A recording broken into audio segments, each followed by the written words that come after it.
kasih Tuhan tidak pernah lepas dari hidup kami. Meskipun kami seringkali mengecewakan hati Tuhan, terima kasih kami boleh beribadah dengan baik. Sebentar kami akan dengarkan sebagian kebenaran firman. Kalau masih ada kuasa kegelapan ingin mengambil benih-benih yang berharga, kami satukan hati, katakan dengan iman bersama. Dalam nama Tuhan Yesus Kristus, pergi dari hati kami. Roh Kudus menguasai ruangan ini. Terima kasih, segala puji syukur kami naikkan. Dalam nama Tuhan Yesus Kristus kami berdoa dan mengucap syukur. Semua mengasihi Tuhan mari dengan amin. Kasih G5 minimal 5 orang, beritahu 2 minggu lagi kita Natalan gitu ya. Shalom. Jika saudara dalam keadaan tubuh yang sehat, karena Tuhan selalu memberkati hidup saudara, katakan haleluya dengan suara yang yakin. 2, 3, haleluya. Puji nama Tuhan sekaligus. Selamat yang menyaksikan melalui YouTube GKJ Family dan televisi First Media.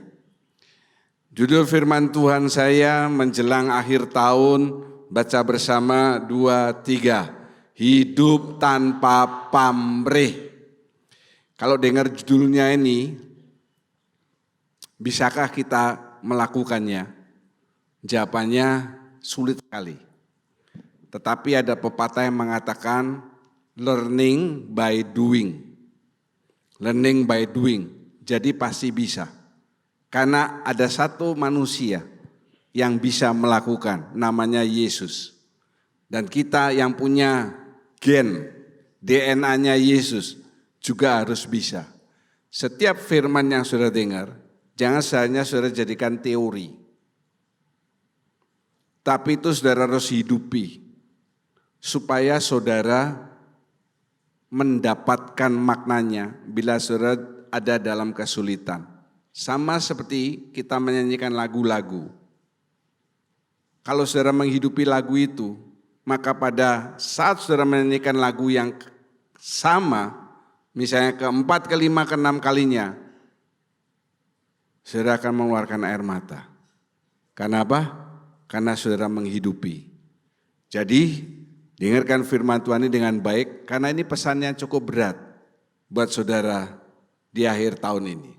Ya, hidup tanpa pamrih dari KBBI, Kamus Besar Bahasa Indonesia, artinya menjalani kehidupan dengan niat yang tulus, tidak mengharapkan balasan, tidak mengharapkan keuntungan atau pujian dari apa yang kita lakukan. Itu definisi hidup tanpa pamrih. Ingat, khotbah ini akan menjadi soal-soal hadiah yang luar biasa yang tadi sudah saya sebutkan pada saat Natal. Karena minggu depan bukan hak saya untuk ada di atas. Ya, itu artinya hidup tanpa pamrih sesuai KBBI. Saya ulangi, mungkin saudara mencatat, ada kesempatan. Menjalani kehidupan dengan niat yang tulus, tidak mengharapkan balasan, tidak mengharapkan keuntungan atau pujian dari apa yang saudara lakukan. Kita baca bersama 1 Yohanes 3 ayat 16. Mari. 2, 3. Demikianlah kita ketahui.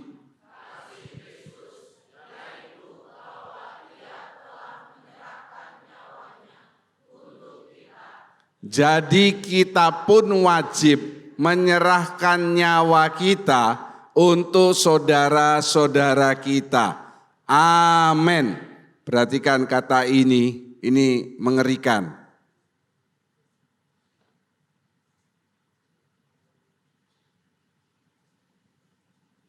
Tadi saya sudah bilang kita punya gennya Kristus. Kita harus bisa melakukan apa yang Kristus lakukan. Nah, ini agak berat. Belum khotbahnya dimulai dengan berat. Nah, supaya lebih enteng, saya mau tanya dulu. Ya. Siapa di antara saudara yang duduk di sini yang saudara mengasihi saya dengan tulus, dan mendoakan saya? Angkat tangan saudara. Kalau tidak enggak usah. Terima kasih. Baru tahu saya Pak Joni enggak pernah doakan saya. Ya enggak apa-apa karena dia adalah feminimnya saya.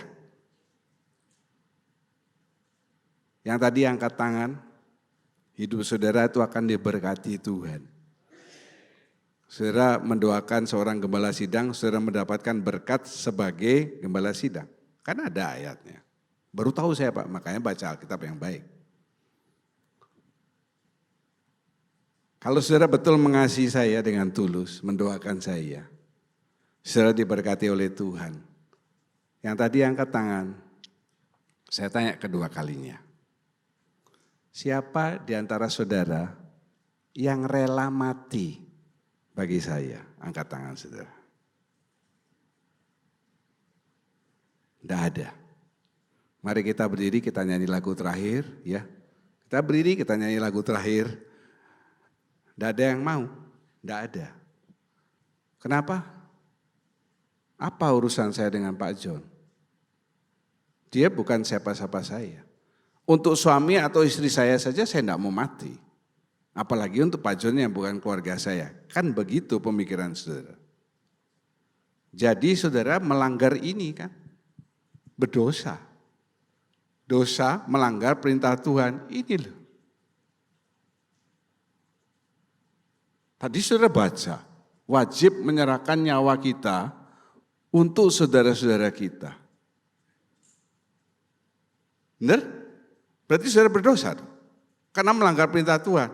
Iya. Tapi saya akan terangkan maksud daripada menyerahkan nyawa dalam hal-hal yang bisa kita lakukan. Bukan sekedar mau mati untuk saya. Ada hal-hal yang bisa saudara lakukan. Kalau saya tanya balik, untuk apa kamu mati untuk saya? Nah, kita bingung jadinya. Tapi ada hal-hal yang bisa kita lakukan.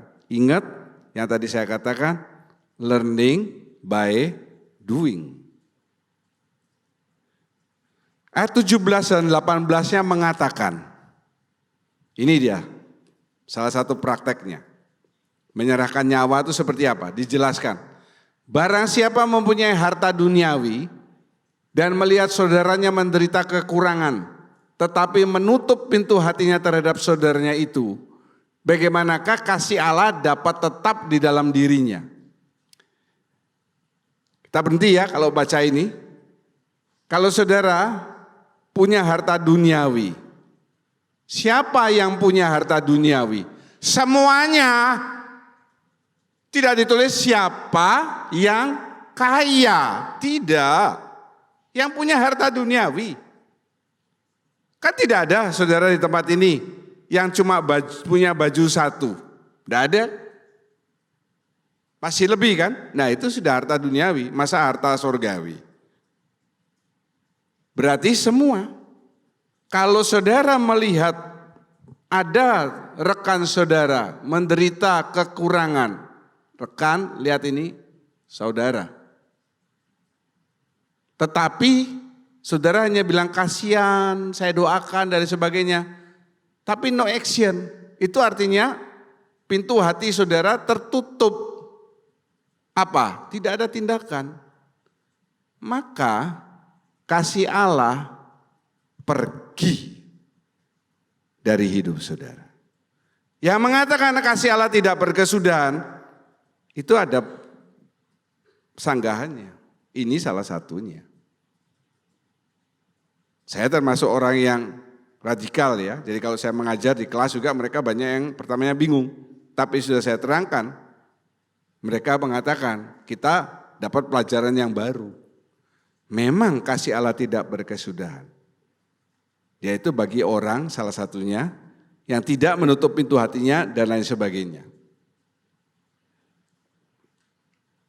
Kalau kasih Allah tidak ada dalam diri saudara, saudara datang ke gereja boleh-boleh saja, pintu gereja kan terbuka. Pada jam-jam ibadah, kalau jam-jam tidak ibadah ya tertutup saudara. Tapi sesuatu terjadi pada diri saudara, maka saudara tidak akan bisa merasakan bagaimana luar biasanya kasih Allah itu. Haleluya. 18. Anak-anakku, marilah kita mengasihi bukan dengan perkataan atau dengan lidah, tetapi dengan perbuatan dan dalam kebenaran. Nah, itu penekanan yang tadi saya jelaskan ditulis dalam ayat 18. Ini salah satu contoh hidup yang menyerahkan nyawa. Jadi bukan sekedar mati bagi orang lain, tetapi ada praktek-praktek hidup yang bisa kita lakukan. Ini salah satunya. Yang pertama, tanpa anugerah Allah, hidup tanpa pamrih itu tidak mungkin bisa. Tidak mungkin ya, saya ini bisa menjalani kehidupan yang selalu dengan niat yang tulus. Tidak mungkin saudara melakukan ini itu tidak mengharapkan pujian atau omongan dari orang lain, tidak mungkin. Pasti sebagai manusia, nature kita, kontur kita itu ada di sini. Makanya bagian yang pertama, kita perlu anugerah Allah, dan saya kasih definisi minggu lalu sore itu secara detail, tapi ini yang garis besar, karis, hal yang Tuhan berikan kepada kita karena kita tidak mampu melakukannya sendiri. Ini anugerah Tuhan. Apa? Keselamatan, kesembuhan, pertolongan, mujizat, itu anugerah Tuhan. Termasuk juga kita bisa hidup tanpa pamrih. Jadi kalau ditanya, bisa enggak sesudah ini saudara hidup tanpa pamrih? Jawabannya bisa, asal mendapatkan anugerah Tuhan. Ya, jelas? Oke.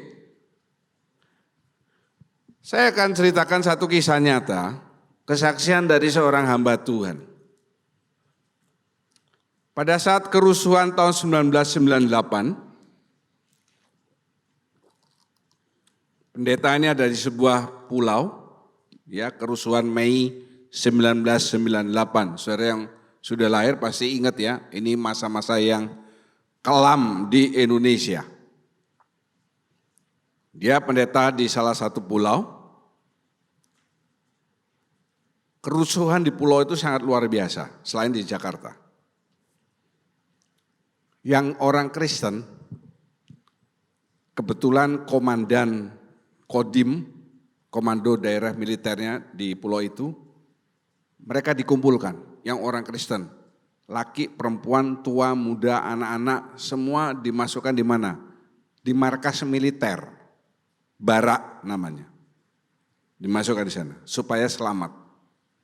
Karena yang dirasul setan tuh makin lama makin menggila. Demo 98 tuh bukan demo tangan kosong ya. Banyak yang membawa senjata tajam, membawa bom molotov dan lain sebagainya, melakukan perusahaan-perusahaan yang luar biasa. Mereka ada di barak militer, tiba-tiba pada hari yang kedua, komandan militernya mengasih pengumuman lewat pengeras. Kaum pria semua kumpul, kaum pria semua kumpul. Ya, kaum prianya semuanya kumpul. Wanita anak-anak dimasukkan di tempat yang aman, penjagaan. Kemudian yang kaum pria ini dikasih apa? Dikasih alat-alat seperti celurit, pisau, parang, linggis, sekop, pokoknya apa-apa saja benda yang ada. Kecuali pistol kan begitu. Untuk apa?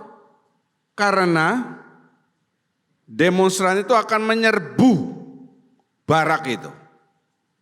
Sekarang orang-orang kalau dirasuk setan itu mereka nggak takut tentara, nggak takut polisi. Ya, kan sudah lihat banyak kerusuhan, markas militer, markas polisi yang dibom, diserang. Waduh, pendeta ini nggak dapat apa-apa karena bahan-bahannya, alat-alat itu kan enggak semuanya ratusan ada di kantor polisi. Untuk apa Kantor polisi ada celurit 100, itu apa? Dia enggak dapat apa-apa.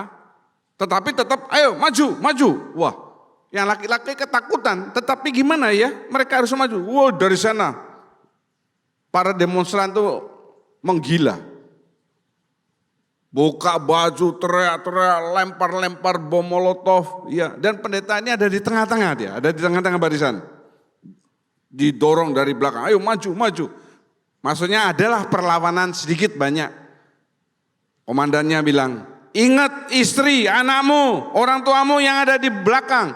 Kamu mati, tidak melakukan apa-apa, yang belakang itu akan dibantai. Wah, dengar gitu mereka, Waktu jalan maju itu, tiba-tiba pendeta ini handphonenya berbunyi. Dia tidak membawa senjata tajam karena tidak dapat atau pacul atau apa, tapi dia bawa handphone, saudara. Jadi bisa ada demonstran yang dilempar handphonenya, sudah. Handphonenya bunyi, telepon. Wah, ternyata nih pimpinan organisasi di Jakarta. Telepon, gimana kamu gini? Saya akan kirim helikopter. Karena pemimpin organisasinya ini luar biasa, saya akan kirim helikopter. Oh enggak mungkin Pak, masa saya pendeta pergi ninggalkan ini di tengah-tengah di barak ini ada banyak jemaat saya. Jadi misalnya kita ini kerusuhan, masa saya dijemput helikopter lalu saya bilang hati-hati ya saudara ya, banyak berdoa, bye-bye. Kalau sudah selesai demonstrasinya saudara nggak akan mau balik ke gereja Kristus Jawaban kan begitu. Enggak mungkin Pak, enggak bisa, saya harus berjuang bersama mereka. Ya udah, maju lagi, telepon lagi. Ada pimpinan organisasi yang berikutnya, nelpon. Dikasih kata-kata iman. Ayo kita berdoa. Diajak berdoa, dia maju terus. Diajak berdoa, lalu berdoa bahasa roh. Ya, berdoa bahasa roh. Selesai berdoa, tanpa disadari, pendetanya ini ada di paling depan, saudara. Paling depan, sana nggak jauh tuh orang-orang udah menggila. Kalau saudara seperti itu bagaimana? Kencing, ya kan? Paling depan. Nah ini mikir, nek obat itu tak suruh melayu. Paling depan, waduh.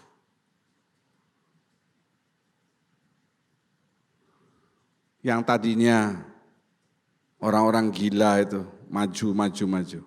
Begitu dia paling depan. Orang-orang itu berhenti. Seolah-olah ada yang menahan mereka. Mereka hanya teriak, bunuh kamu, cuma begini-begini. Tidak bisa dia maju. Jelas sekali. Waktu dia berdoa dalam bahasa roh, Tuhan taruh malaikatnya di depan. Membentengi mereka. Amin. Haleluya. Hidup tanpa pamrih maksudnya ini, pendeta ini tidak kabur. Dia tidak kabur meskipun ada kesempatan emas. Kan bisa aja bilang, misalnya kejadian ini terjadi di sini ya, saya bisa bilang, kalau saya mati, nanti penggembalaan berikutnya amburadul. Tapi kalau saudara mati, enggak apa-apa. Bye-bye, hati-hati, jaga diri, banyak berdoa, andalkan Tuhan Yesus. Saudara kan bilang apa? Pret kan begitu. Itu salah satu contoh hidup tanpa pamrih yang dialami oleh pendeta ini. Dia bisa, kalau sebelumnya, kalau pas di barak dia ditelepon begitu mungkin dia mau. Tapi dalam kondisi gitu, udah kamu lari saja ke belakang. Masuk ke airport sana, saya kirimkan helikopter. Enggak. Ini peristiwa yang kesaksian yang luar biasa, saudara.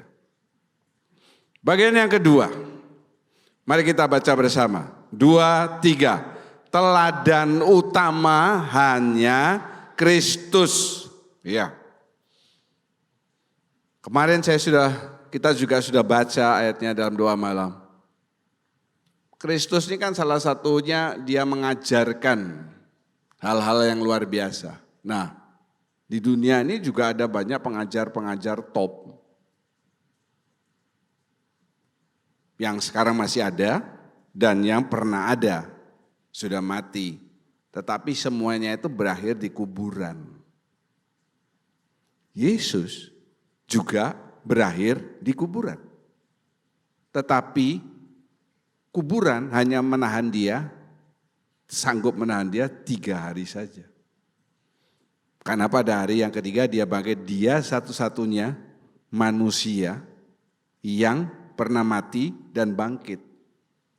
Jadi jangan pernah tukarkan iman saudara dengan siapapun, dengan apapun. Karena dia adalah sosok yang luar biasa. Kurang semangat karena hujan. Haleluya! Nah, Asia yang tengah tolong matiin. Ada yang perlu selimut di sini ya?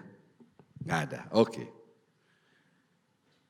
Ada kata-kata, lihat ini. Mengikuti Yesus berarti kita siap untuk menjadikan dia teladan bagi kehidupan kita. Mengikuti Yesus, kita siap menjadikan Kristus teladan.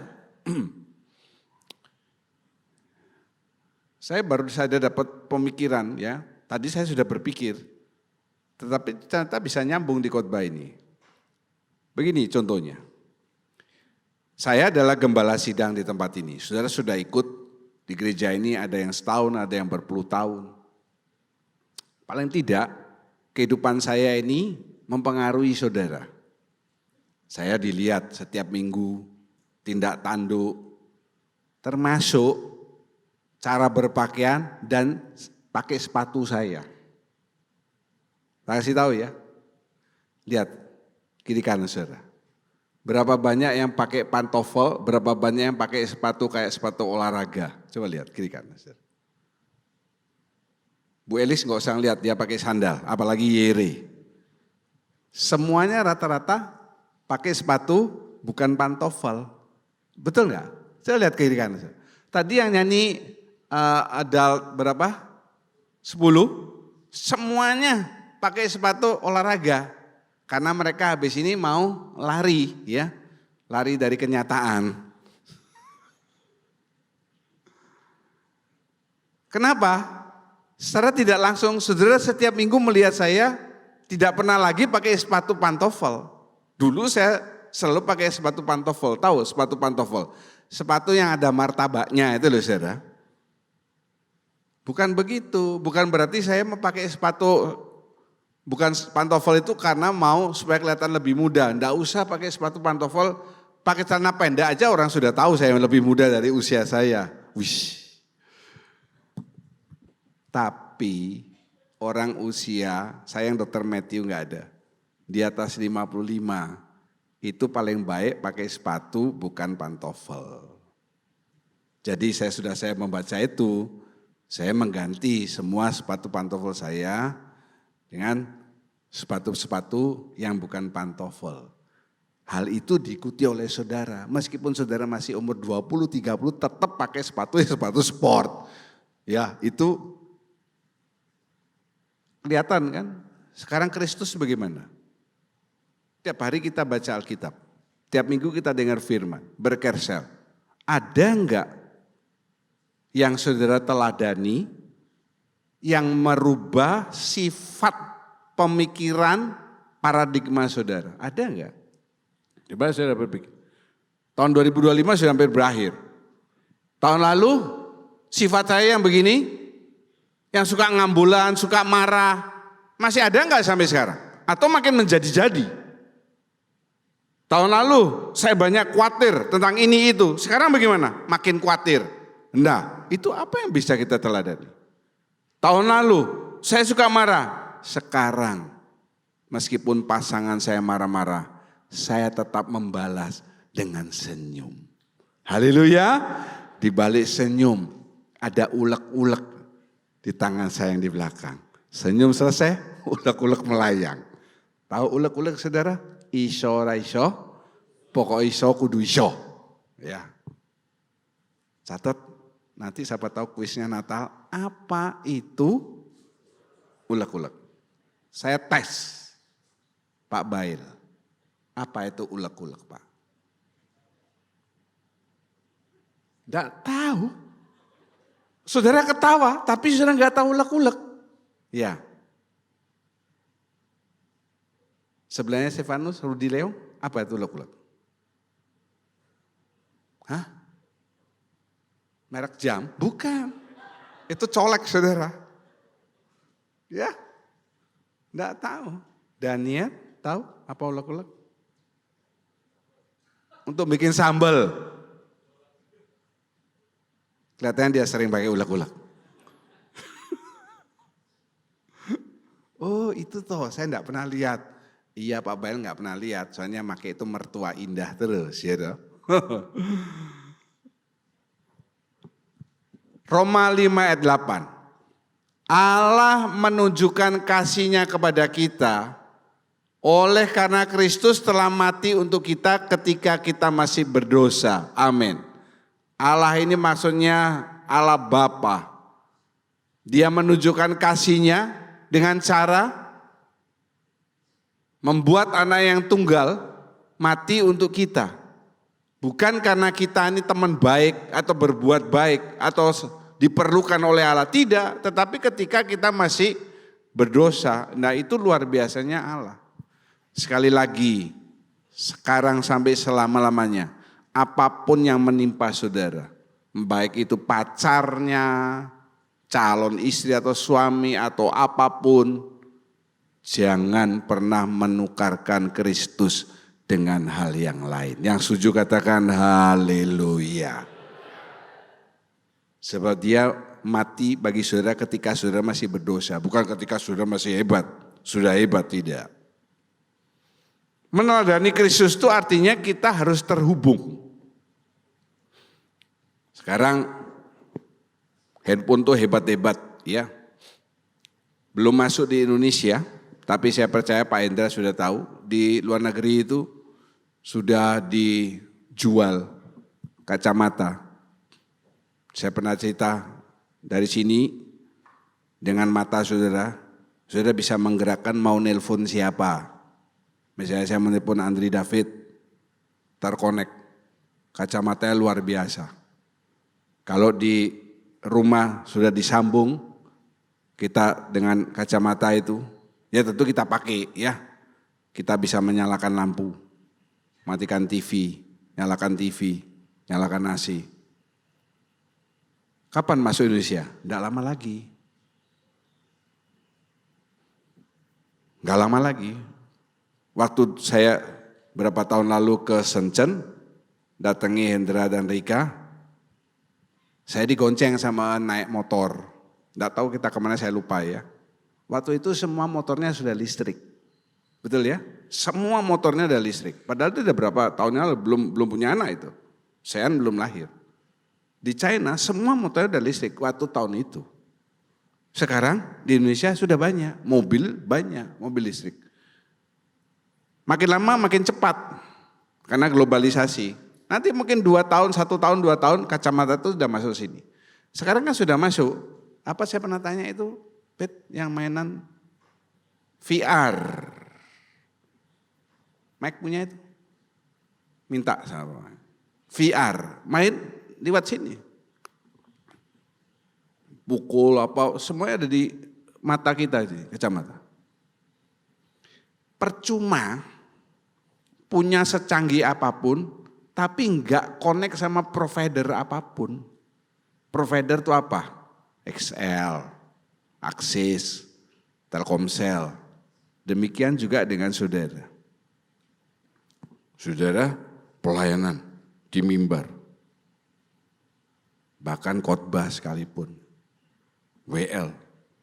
Pelayanan apapun. Tapi saudara tidak terhubung dengan Kristus. Saya kemarin lagi sekali melihat tayangan YouTube. Kenapa gereja Lakewood yang anggotanya 33.000, di mana sekali ibadah tempat itu bisa menampung 17.000. Pendetanya namanya Joel Osteen, dia menggantikan ayahnya John Osteen. Sekarang hilang 16.000 anggotanya. Mengapa? Apakah masalah uang? Skandal? Tidak. Joel Osteen ini cukup bersih. Dari wawancara-wawancara yang dilakukan, terhadap beberapa pimpinan-pimpinan di gereja mereka. Mereka melihat gereja itu hanya sebagai tempat siu. Jadi kalau masuk situ saudara, kayak saudara datang ke siu. WL-nya luar biasa, penarinya, musiknya, wah hebat-hebat, suaranya hebat-hebat. Dan Joel Osteen ini kalau khotbah tidak seperti saya. Dia diakui termasuk motivator yang luar biasa. Dan dia selalu khotbah dengan ketawa-ketawa, senyum-senyum, suaranya enak. Gak pernah dia keras seperti saya. Tidak ada. Tetapi orang-orang lama-lama kehilangan satu hal. Mereka tidak merasakan Kristus dalam hidup mereka. Ya, ini yang membuat jemaatnya 16.000 hilang dan akan merosot.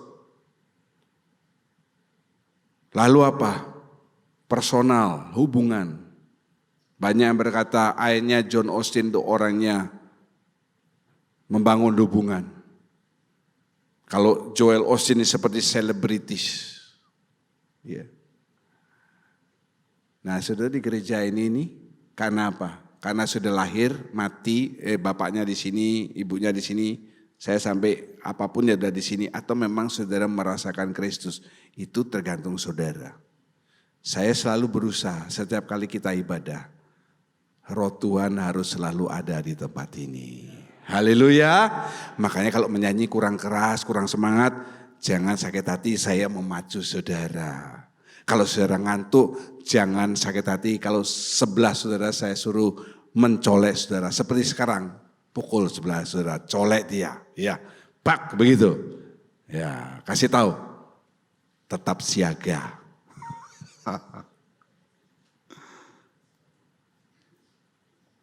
Saudara pasti tahu siapa orang ini. Ya, latihan saudara. Katakan bersama, latihan. Hidup tanpa pamrih itu harus ada pakai latihan. Yang pertama, tanpa anugerah tidak bisa. Yang kedua, meneladani Kristus. Yang ketiga, latihan. Latih mulai hal-hal yang kecil. Misalnya sudah di lampu stopan.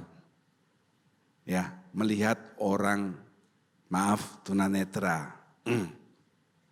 mau nyebrang. Tidak ada salahnya kita turun. Kita gandeng dia sampai sana.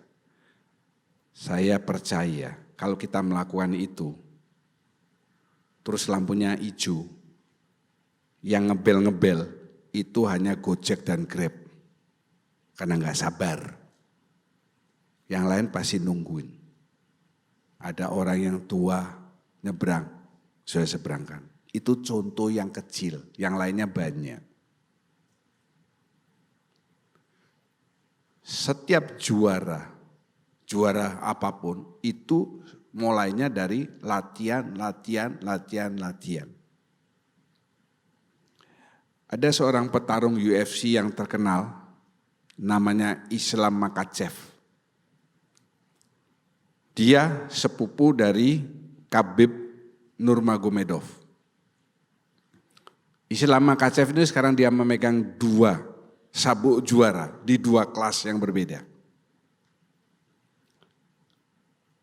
Misalnya ya, Minggu malam dia berhasil merebut gelar juara atau mempertahankan sabuk juaranya. Senin dia pulang ke negaranya, Selasa sudah latihan. Meskipun matanya betem, biru, dijahit, besoknya dia sudah latihan. Latihan, Minggu break. Baru kemarin juara. Dia pulang ke negaranya besoknya sudah latihan. Kalau tipikal orang kita, kemarin juara, setahun lagi baru latihan. Makanya sekali menang, habis itu kalah. Tidak menang lagi. Siapa Pak Indonesia pernah punya juara? Elias Pikal tuh. Pak Robi ya, karena dulu Pak Robi pelatihnya. Kawin, foya-foya dan lain sebagainya. Ini enggak. Saudara juga kalau sudah mulai satu latih yang lain. Ingat ya, tanpa pamrih, tanpa mendapat pujian, tanpa mencari keuntungan. Terhadap siapa? Terhadap saudara kita. 1 Yohanes 3:16. Haleluya. Iya. Saya bukannya memuji, bukan. Tetapi ini terpikir saja. Minggu ini saya menghadiri sebuah acara. Ada juga di tempat ini yang ada saksinya, ya. Di tengah acara yang meriah itu, saya sudah melihat di pinggir itu, kebetulan di sebelah saya ya, ditaruh baju-baju bekas. Saya melihat, karena saya ke toilet. Ada tulisannya, silakan ambil, free. Acara mulai, lalu dikasih pengumuman, yang mau ambil silakan ambil. Yang datang itu naik-naik mobil, saudara. Datang ke sana, diambil. Karena yang ditaruh bukan yang robek, yang masih bagus. Itu mulai dari yang kecil. Kita dulu di gereja Kristus Hadapan, menjelang Natal juga seperti itu pernah. Siapa yang punya baju bekas untuk kita sumbangkan ke orang lain, silakan dibawa ke gereja. Betul kan? Seperti itu. Kita terima banyak. Misalnya kita terima 1.000, yang bisa disalurkan itu cuma 200 atau 100. Yang lainnya talinya, karetnya kendor, robek, ya, bula, pertama warna merah jadinya oranye, yang warna biru jadi ungu karena luntur. Itu ditaruh. Bukan berarti yang kita di rumah sudah menuin, mau dibuang kemana, dikasih ke gereja. Sejak saat itu saya tidak menerima begitu lagi. Karena bikin sulit. Kalau mau kasih yang masih bagus. Kenapa saya ngomong begitu? Saya dari atas sampai bawah, barang-barang saya itu banyak yang pakai di sini. Betul. Dari baju, celana, sepatu, kecuali celana dalam. Masih bagus, saya kasihkan orang. Tuhan nambahi lagi. Ini baju yang saya pakai ini dikasih orang. Yang ngasih ketawa-ketawa. Tapi kain ini saya jahit sendiri. Bukan jahit sendiri.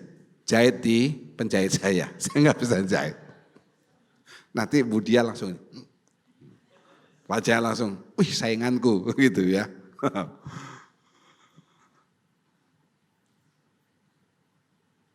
Baca sama-sama. 1 Timotius 4, 7 dan 8, 2, 3. Tetapi jauhilah tahayul dan dongeng nenek-nenek tua. Latihlah dirimu beribadah. Latihan badani terbatas gunanya. Tetapi ibadah itu berguna dalam segala hal karena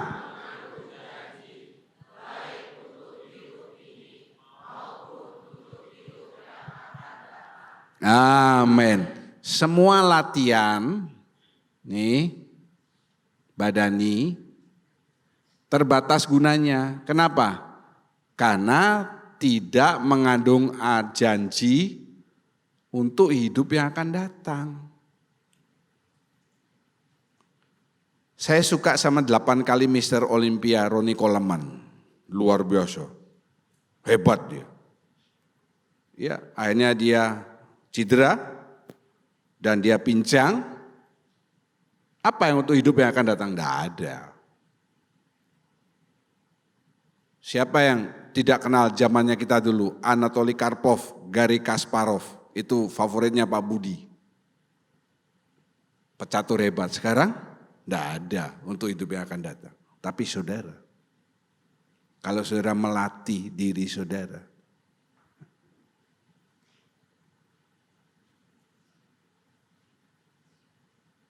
mau contoh, ini hujan. Saya nggak tahu apa karena kita mau Natal atau karena memang saudara sudah berubah. Yang datang luar biasa. Tepuk tangan tuh saudara. Ya. Agak banyak yang datang hujan-hujan. Kalau enggak dekat Natal mungkin sepi. Ini dekat Natal semua ramai. Atau saudara mau melihat pertunjukan adult 10. Luar biasa. Yang dipimpin oleh bekas pelatihnya Elias Pikal. Robbie Piccolo, ya. datang. Saya waktu berangkat hujannya masih kecil, tetapi nggak lama hujannya keras. Nah saya lihat Theo, ya kasihan basah semua celananya. Yere sepatunya hilang. Nggak tahu dia nyuri sandalnya siapa itu. Saudara-saudara basah, meskipun pakai jas hujan tetap basah.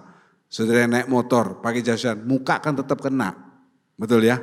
Tapi saudara dalam rumah Tuhan, itu saudara melatih diri saudara. Colek kiri kanan saudara, katakan saudara luar biasa. Ya, kalau sama-sama naik motor, lebih luar biasa. Haleluya. Itu salah satu contohnya. Itu mengandung janji untuk hidup yang akan datang. Untuk hidup yang sekarang ini, maksudnya apa? Misalnya, saudara mengalami sakit penyakit masalah, percaya Tuhan pasti menolong saudara. Haleluya, itu untuk hidup sekarang. Untuk hidup yang akan datang, saudara rajin melatih diri saudara beribadah. Percaya, saudara punya tempat di kerajaan 1000 tahun damai. Haleluya. Jadi jangan kendor, baca Alkitab setiap hari, itu juga melatih diri. Datang jam doa malam, itu juga melatih diri. Oke, tahun depan saudara harus lebih baik dari sekarang. Kasih pegang pelan-pelan, kasih tahu tahun depan lebih baik dari sekarang ya.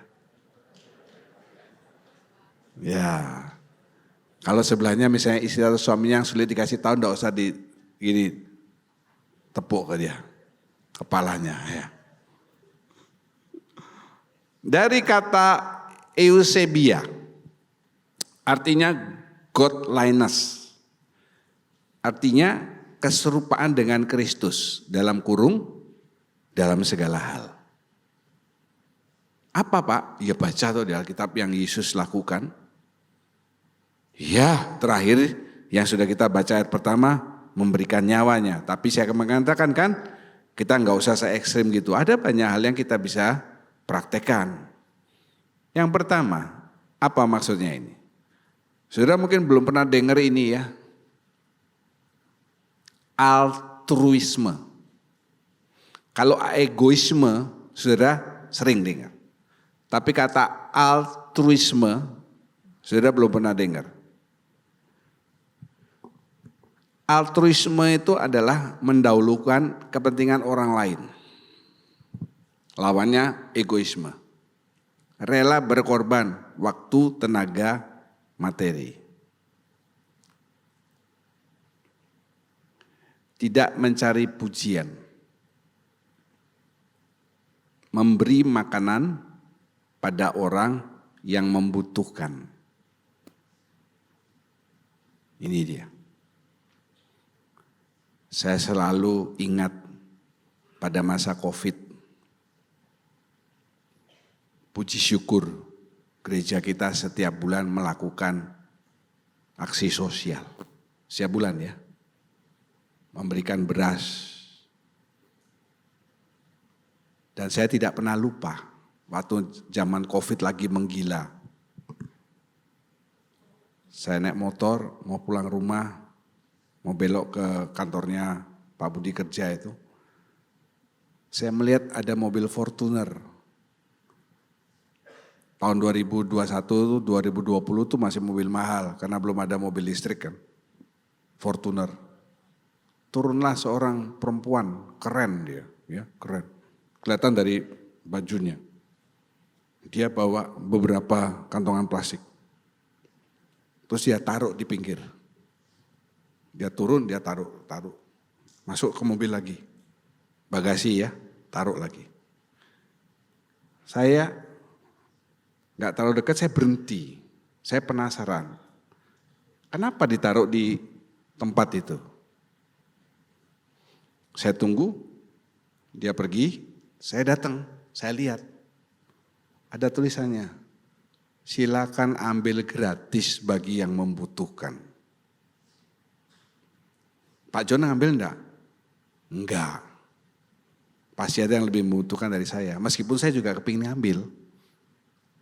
Saya tunggu lagi, saya balik ke motor saya tunggu.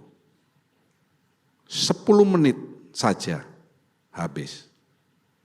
Banyak itu ditaruh. 10 menit saja habis. Orang tertarik itu apa ya? Kok plastik-plastik taruh di papan di pinggir jalan begitu? 10 menit tuh. Habis. Tuh. Kita gimana? Ada cerita lucu aja. Saya kapan minggu itu habis khotbah yang soal kalau saya makan di restoran ketemu jemaat gereja lain, rata-rata kami dibayari.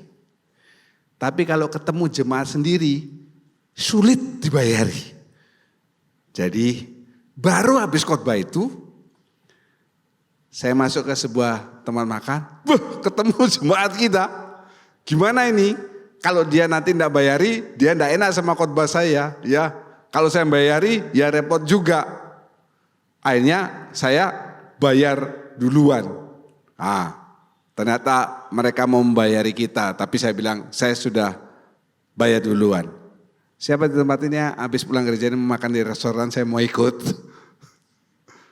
Kesaksian. Satu kali ada seorang pendeta, ini saya dengar dari YouTube ya. Dia diajak makan sama orang kaya. 4 orang saja, suami istri, dia sama istrinya. Diajak makan, oke, makan ya. Makan tempat yang mewah dan sebagainya gitu. Sudah selesai dia akan cuci tangan. Tiba-tiba ada suara di telinganya. Kamu yang bayar. Hah? Ini orang kaya, Tuhan. Bayar, kamu yang bayar. Iya. Dia nurut saja. Dia bayar. Orang kayaknya kan tidak duga pendetanya ini mau bayar, orang dia yang ngajak, kan begitu. Dia bayari. Ya, saya ingat-ingat ceritanya 4 orang habis kira-kira 1,7 juta. Begitu orang yang kaya ini membayari, wih sudah dibayari, wah luar biasa, terima kasih lu, orang saya ngajak dan sebagainya. Ya udah nggak apa-apa, sekali-sekali saya ngajak, oke.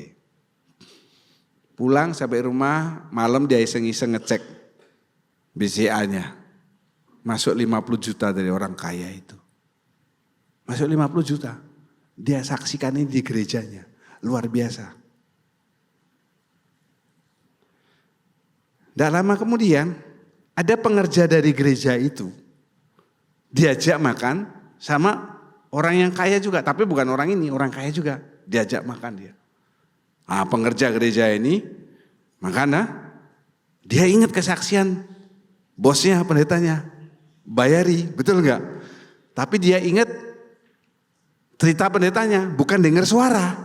Dia ingat, wah kalau aku bayari bisa-bisa 50 juta. Ya, sudah ketawa kan ya? Mungkin itu saudara ya.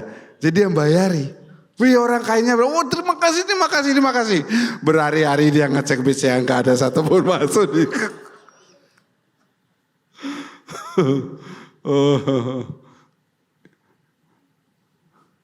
Yang berikutnya, tata kelola keuangan.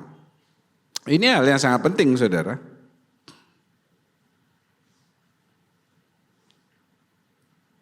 Ya maaf saya harus tulis ini. Karena ini konteks di khotbahnya. Melatih diri, belajar kembalikan persepuluhan secara benar. Saya tidak enak ngomong ini. Tapi ini supaya saudara dengar juga. Puji syukur banyak saudara di tempat ini yang sudah memberikan tahu kewajibannya luar biasa. Tapi sayangnya ini loh.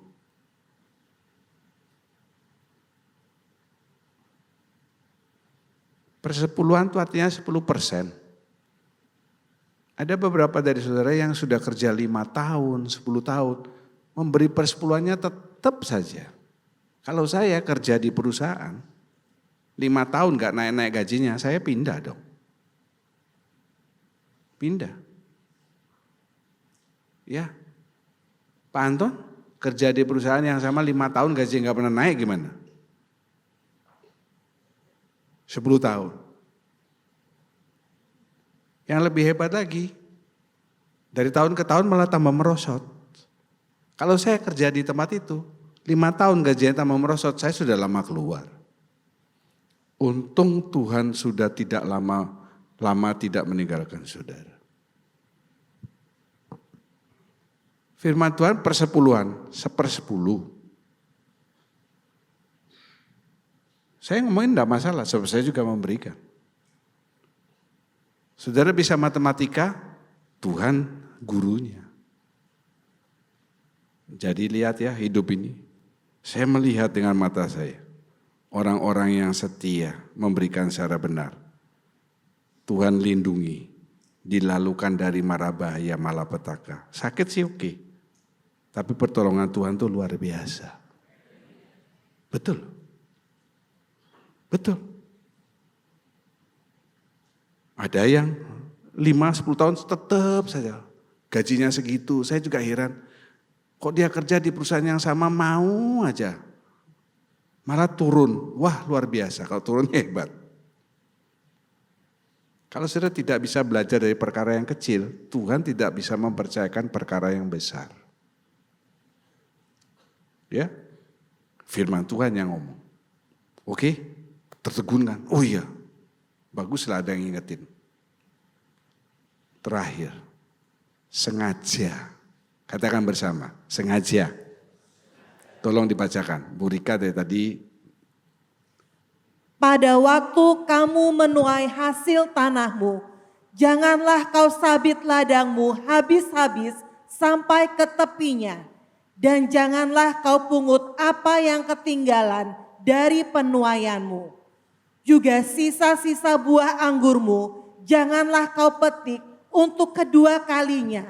Dan buah yang berjatuhan di kebun anggurmu, janganlah kau pungut.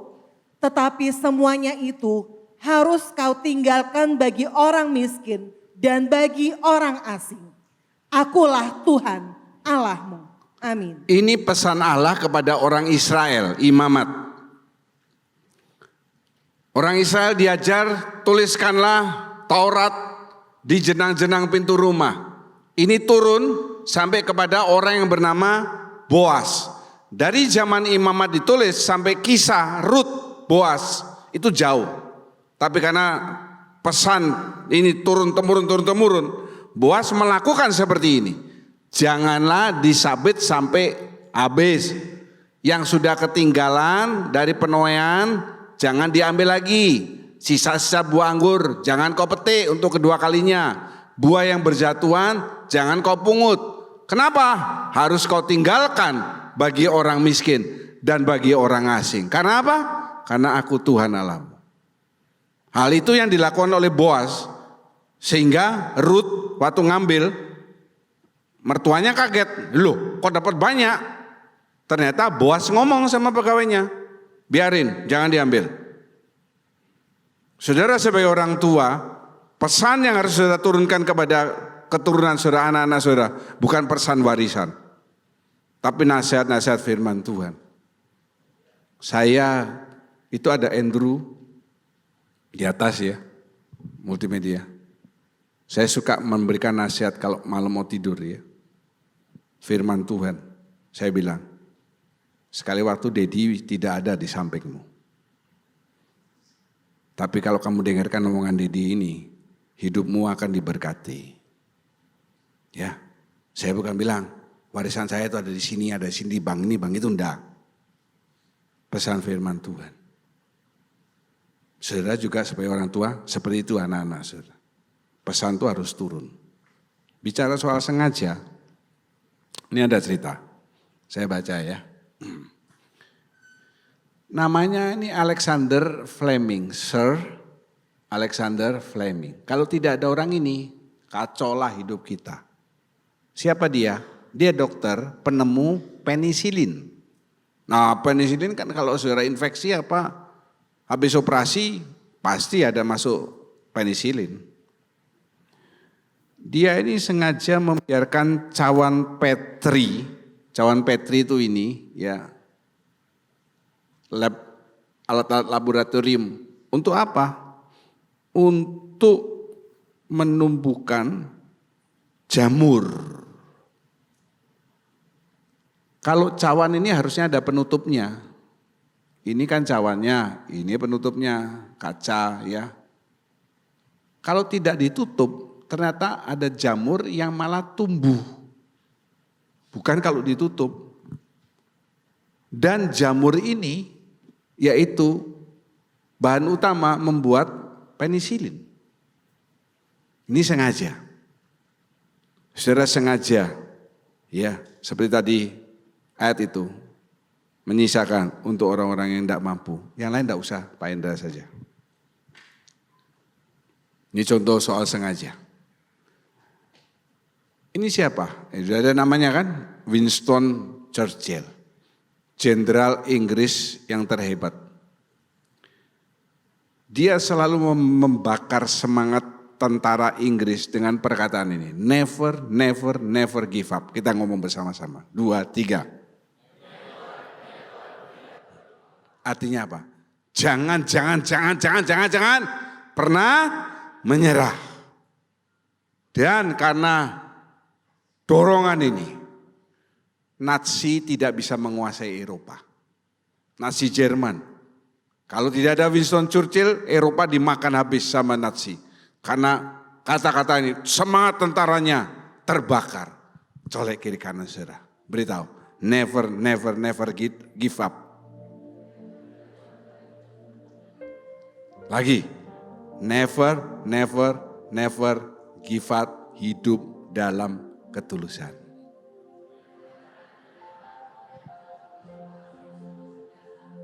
Hidup tanpa pamrih. Mari kita berdiri bersama. Ku kagumi caramu mencintaiku. Kau ada di cerita proses hidupku. Di titik terendahku, kau hadir tuh mengangkatku. Ku tahu kau tak menyerah akan hidupku. Ku kagumi caramu mencintaiku. Kau ada di cerita proses hidupku. Di titik terendahku, kau hadir tuh mengangkatku. Ku tahu kau tak menyerah akan hidupku.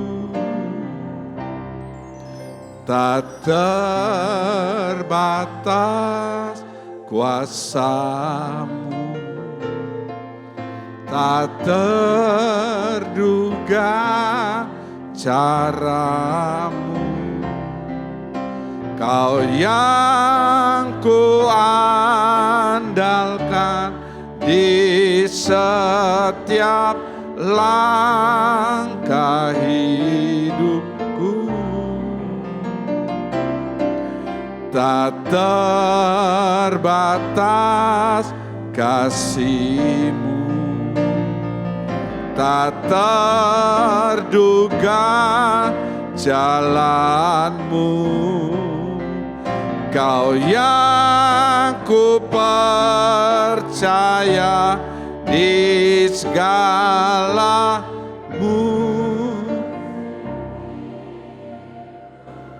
Mari kita tunggu teman-teman kita, ada 20-30% yang kencing mungkin karena dingin ya. Kita lihat kata-kata ini dari depan. Karena ini akan menjadi pengalaman saudara, setiap saudara di tempat ini. Dibuka dengan ku kagumi cara Tuhan mencintai saudara. Terus, tahun ini pikirkan dari Januari sampai Desember. Ada banyak cerita dalam hidup saudara.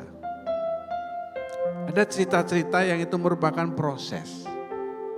Saudara sakit, kecelakaan, ya ditipu orang, masalah keuangan dan dibayar, uangnya diambil, dan lain sebagainya. Pastilah ada, dan mungkin gak ada. Di setiap proses itu, di setiap cerita itu, Tuhan selalu ada, saudara. Haleluya. Tidak apa-apa kita lebih lama sedikit hari ini. Saya mendapat kiriman artikel yang luar biasa. Waktu Sadrah, Mesah, Abednego masuk ke dalam dapur api, itu ada orang keempat yang dilihat, ya, oleh raja dan oleh orang-orang. Loh, yang masuk 3, kok ini ada 4 ya? itu artinya luar biasa. Mungkin orang berkata, oh itu karena apinya terlalu besar, raja dan orang-orang ini kayak lihat halusinasi atau lihat apinya besar, panas. Perapian dinyalakan 7 kali lebih panas. Ya. Jadi bisa aja kelihatan tuh kayak bayangan-bayangan api atau asap. Api ya. Meskipun saudara ada di situasi di dalam tanda petik api, percaya ada orang lain yang hadir di sebelah. Seperti Sadrak, Mesak dan Abednego, ada yang mendampingi. Saudara mengalami tahun yang berat tahun ini. Ada orang yang senantiasa mendampingi saudara. Pribadi itu namanya Tuhan Yesus. Haleluya. Saudara yang tidak mengalami, mungkin saudara yang mendengarkan cerita ini. Tapi maybe next year, saudara mengalami. Kiranya saudara mengingat perkataan saya. Kemudian, kadang Tuhan biarkan saudara sampai titik terendah. Lagu ini pengalaman hidup saya, saudara.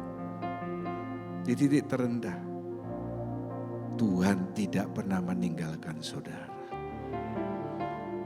Kalau saudara sudah di titik terendah, Tuhan akan mengangkat saudara. Berikutnya, kita tahu, nyanyi dengan hati saudara, Tuhan tidak pernah menyerah akan hidup saudara. Kurnya nyanyikan dengan suara yang keras, tak terbatas kuasa Tuhan. Cara Dia tak terbatas, tidak terduga, tidak pernah terpikirkan. Nanti tahun depan kalau saya sudah selesaikan semuanya, saya akan bersaksi. Kesaksian yang luar biasa. Ya. Kemudian, Kau yang kuandalkan di setiap langkah hidupku. Tak terbatas kuasa-Mu, tak terduga cara-Mu. Kau yang kuandalkan di setiap langkah hidupku. Tak terbatas kasih-Mu, tak terduga jalan-Mu. Kau yang ku percaya di segala musim hidup. Saya tidak minta saudara semua mengangkat tangan. Karena itu bukan kewajiban. Tapi saudara yang yakin tidak terbatas kasih-Nya, dia pasti menyanyi dengan mengangkat kedua tangannya. Tak terbatas kuasa-Mu, tak terduga cara-Mu. Kau yang kuandalkan di setiap langkah hidupku. Naikkan suaramu.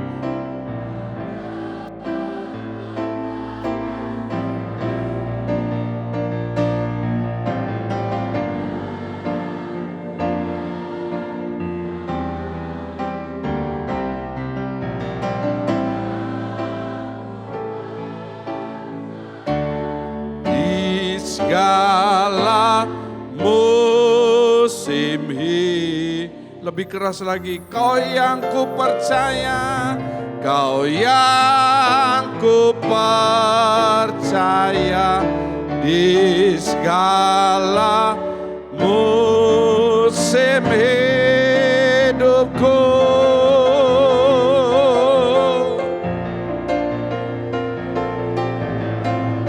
Ayo, biasakan membawa rohmu menyembah Tuhan. Punyailah hubungan pribadi dengan Tuhan. Connect yourself to Jesus. Sembah Dia, karena Dia memang layak ditinggikan, disembah, dipuji. Tak terbatas kasih-Mu, tak terbatas kuasa-Mu, tidak terduga cara-Mu. Engkau yang kupercaya di setiap musim hidupku. Ya ratalawalabal, reketele merelelelelelele, iralalawalala, yereketelelelelelelele, uralawalalamalawalalalalalalalalalalalala. Sembah Dia. Terima kasih Tuhan, terima kasih. Haleluya, haleluya, haleluya. Terima kasih Tuhan. Ucapkan syukur untuk kasih Tuhan.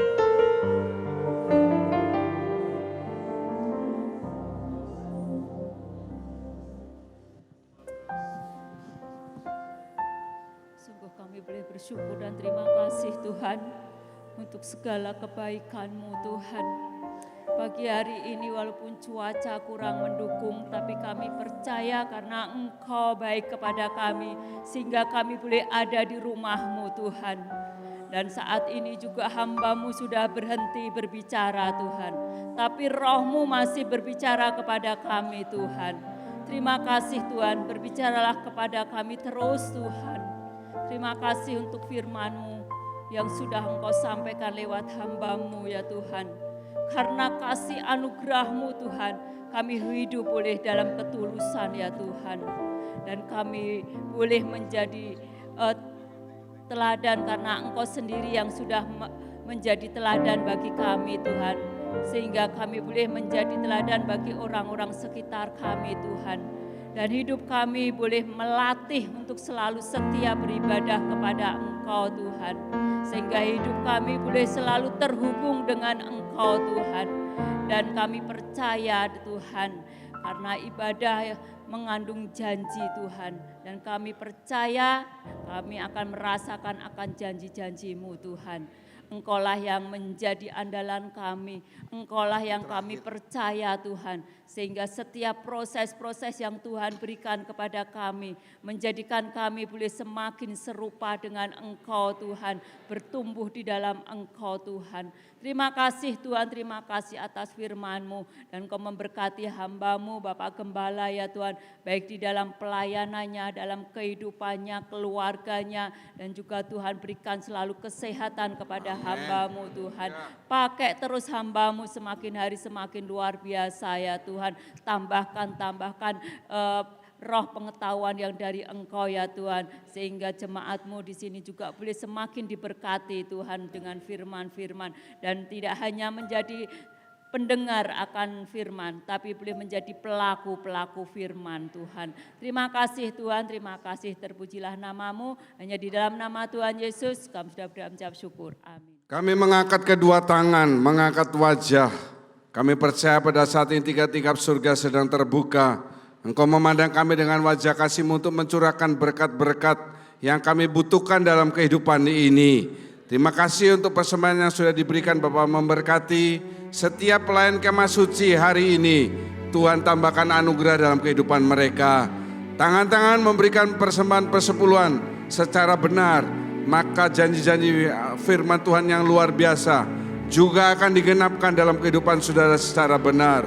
Terima kasih Bapak, kami bersama berdoa untuk acara Natal pada hari Kamis 25 Desember. Tuhan yang beracara, cuaca yang cerah, semua acara berjalan dengan baik. Dan kami percaya ada damai Natal yang turun, anugerah Tuhan dilimpahkan pada hari itu. Terima kasih Bapak, pulanglah dengan membawa berkat damai. Damai di bumi, damai di hati saudara, damai di surga. Karena Kristus sudah lahir, dan yang terutama Kristus lahir dalam setiap kehidupan saudara. Penyertaan Tuhan menyertai kehidupanmu sampai Maranatha.